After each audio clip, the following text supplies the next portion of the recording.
Lehoma,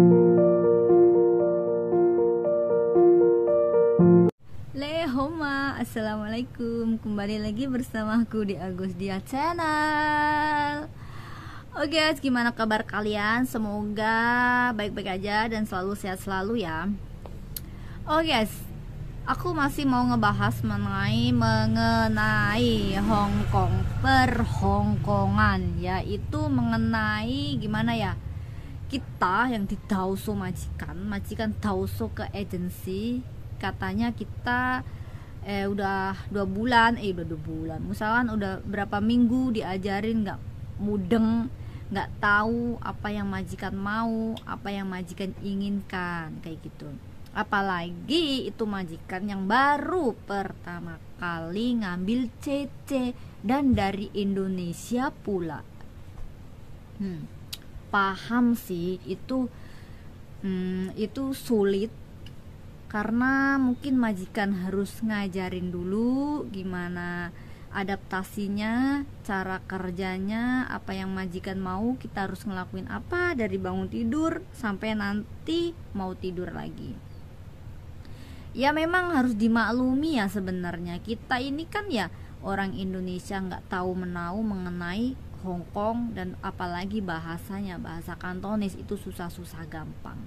Mungkin kita hanya tahu ya bahasa Kantonis ya Chosan, Lei Ho, Lei, terus Mkoi, Toce, Singsang, Tatai, Sailo, Mui Mui. Nah, mungkin yang kayak bahasa bisa sehari-hari diucapin bakal kita mengpak, kita tahu. Tapi kalau majikan udah ngomongnya berbreret gitu, Cece ya, tingkah ya, ngokong kem to ya, le tuh mengpak ke, ngotu kau le kem to ya, le tuh cong mengpak ke, le tingkah ya, ngojeng le ko le lito, pongo ga, yu pongo sao ga, yu pongo ju fan ga, yu pongo tai ngo zai ya, li pongo tai ngo loi ya, song kue fan ho a, jip kue fong ho a, mama. Pasti panjang dan lebar. Nah itu kan memang harus butuh majikan yang ngasih tahu kita. Nah kalau memang baru udah sampai 2 minggu, 3 minggu, sampai 1 bulan, 2 bulan itu belum mengpak kitanya ya emang kayak gitu kan. Nggak semua orang diajarinnya itu langsung cepet bisa, apalagi berbeda bahasa. Kadang yang diajarin pakai bahasa Indonesia pun nggak langsung tahu dan nggak langsung mudeng. Ini contohnya aku sendiri. Dulu majikanku, ini memang kejadian benar-benar. Majikanku sebelum aku pulang, aku bilang kalau aku sebelum aku pulang mendingan nyari CC baru lagi, karena aku bisa ngajarin si CC-nya ntar ngerjain apa aja yang biasanya aku kerjain. Nah si majikan aku nurut, bener, dia nyari CC baru dari Indonesia. Aku harus ngajarin, interview pun sama aku, sama-sama kita berdua milih bareng si mbaknya, si CC-nya interview.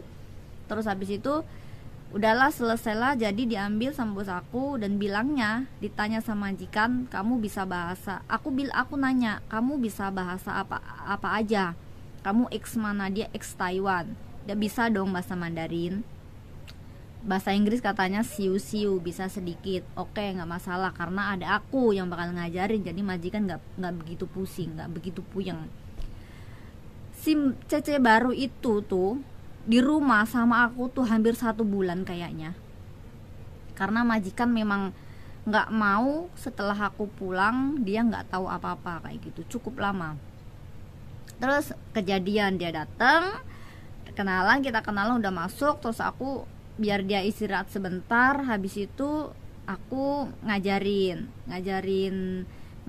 cara biasanya, apa yang aku kerjakan, apa yang aku lakuin. Setiap hari dia ngikutin aku, yang ngantar anak ke bawah pagi-pagi sampai pulang, terus habis itu ke pasar belanja dan segala macamnya, bersih ke rumah. Itu udah aku lakuin. Jadi kita kerjanya berdua, jadinya cepat selesai kerjaannya. Terus aku itu pun ya, aku ngajarin si CC-nya tuh bahasa Indonesia loh guys. Itu bahasa Indonesia. Bagaimana kalau si majikan itu yang ngajarinnya bahasa Kantonis dong? Lah si CC-nya kan belum bisa bahasa Kantonis. ya otomatis kalau memang itu nggak mudeng-mudeng, kalau itu nggak paham-paham, ya normal aja sih kalau menurut aku, karena bahasa Kantonis itu susah, nggak segampang itu.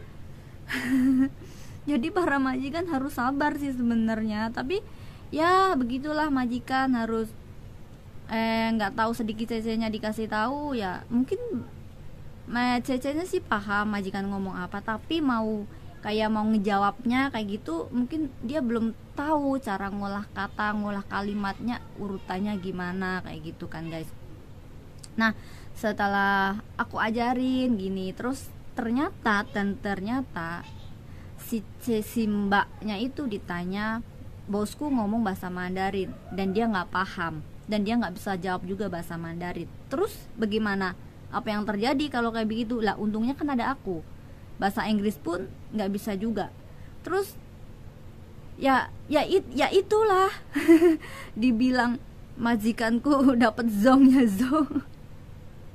Ternyata Mandarin pun dia nggak bisa jawab, bahasa Inggris apalagi. Dia bilang kan siu-siu kan, bahasa Inggris bisa sedikit, Mandarin bisa, tapi ternyata diajak ngomong bahasa Mandarin sama majikanku pun dia nggak jawab dan dia nggak tahu gitu loh.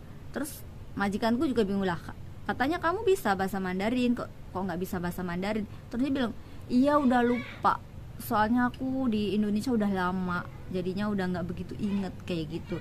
Nah untungnya ya itu ada baiknya majikanku itu ada aku yang bisa nerangin dia pakai bahasa Indonesia. Itu pun aku udah bahasa Indonesia setiap hari sama dia, itu pun nggak mengpak lo, nggak tahu. Dan aku sambil selingin aku ngomong bahasa Kantonis. Nah kalau bahasa Indonesia ini Kantonisnya begini loh, itu pun aku selingin sama bahasa Kantonis, jadinya sambil belajar gitu. Mungkin karena mbaknya kurang begitu nangkep, kadang itu pun berkali-kali dilakuin tapi pun masih salah, masih nanya terus dan nanya terus. Ya aku paham sih, mungkin dia mikirnya malah begini, mbak nanti kalau kamu pulang aku gimana ya, ya kerja, ya terusin kerjaan setiap hari kayak begitu, yang aku lakunya kayak begitu. Itu udah hampir sebulan kayaknya aku ngajarin si Cece baru itu. Terus ya tibalah ya mungkin aku pulang. Terus si Cece yang baru otomatis mau nggak mau ya dia harus ngerjain semuanya sendiri. Mungkin kerepotan juga kali, karena ya memang ya balik lagi, setiap manusia itu kan nggak sama, pemikirannya nggak sama, dan cara kerjanya mungkin ada yang cepet sat, ada yang pelan-pelan aja yang penting cepet kayak gitu. Nah itu majikanku sih masih sabar guys. Dan mau bagaimana lagi ya. Terus ya itu sih, karena aku kadang suka sedih aja majikan yang selalu tahu kita ke agensi, katanya kita nggak bisa apa-apa, kita udah diajarin selama 2 minggu sampai 1 bulan, mungkin 2 bulan 3 bulan belum bisa bahasa Kantonis juga. Mbak, kadang yang udah berapa tahun pun mungkin ada yang nggak bisa bahasa Kantonis juga ada loh, banyak yang nggak bisa bahasa Kantonis Cece-nya, tapi mungkin Cece-nya pakai bahasa lain, bahasa Inggris kan, entah bahasa Inggris atau bahasa Mandarin kayak gitu.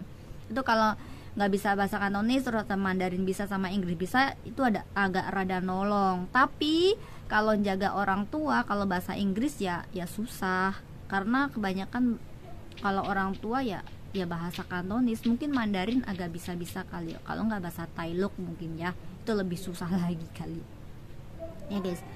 Nah makanya kalian kalau yang masih di PT nih, mbaknya Cece-nya yang masih di PT dan masih belajar belum berangkat, persiapkanlah bahasa Kantonisnya. Setidak-tidaknya kalian bisa paham apa yang majikan inginkan, apa yang majikan mau kalian kerjakan, itu kata per katanya majikan itu kalian bisa nangkep dan bisa tahu. Jadi majikan nggak selalu tahu. So ya aku nggak nyalain kalian juga sih, karena memang bahasa Kantonis bener-bener susah gampang. Aku juga ngalamin sendiri kayak begitu kok. Aku nggak nyalain kalian juga. Dan mungkin ya gimana, mungkin majikannya mungkin kurang sabar aja kali ya. Kalau mungkin majikan udah apalagi majikan yang baru pertama kali ngambil CC. Kalau mungkin udah berapa kali ngambil CC, mungkin dia udah berpengalaman. Oh, CC yang lama udah mau keluar nih. Nah, itu mungkin sebelum si CC-nya keluar itu udah ngambil CC baru lagi. Jadi nantinya si CC yang lama disuruh ngajarin dulu. Nah, kayak gitu kayak bos aku itu, guys. Ya, kalau kayak gitu tergantung mental kalian aja. Kalau memang mental kalian kuat, majikan mau ngoceh apapun terserah. Terserah, itu kan mulut majikan. Yang penting kita biarin aja. Yang penting kita pikirannya duit, dolar setiap bulan kita dapat gaji kayak gitu. Ya kan, guys? Seneng kalau udah mau gajian itu. Oke, nggak usah diambil hati ocehannya majikan. Emang majikan Hongkong kayak begitu, yincim. Yincim tuh sela helah. Ya udah guys, nggak usah terlalu lama aku ngoceh-ngocehnya. Pokoknya yang udah bekerja di Hongkong selamat, yang masih belum berangkat semoga cepat mendapatkan majikan dan majikan kalian baik dan pengertian juga. Tapi yang nggak semua majikan jahat kok, ada juga majikan yang baik yang bisa mengertiin kita kayak gitu, yang bisa sabar ngasih tahu kita, yang bisa lain-lain dan lain-lain. Oke guys, sampai di sini dulu video aku kali ini. Semoga bermanfaat untuk kalian semua. Mkoisai, bye. Assalamualaikum. See you next video ya.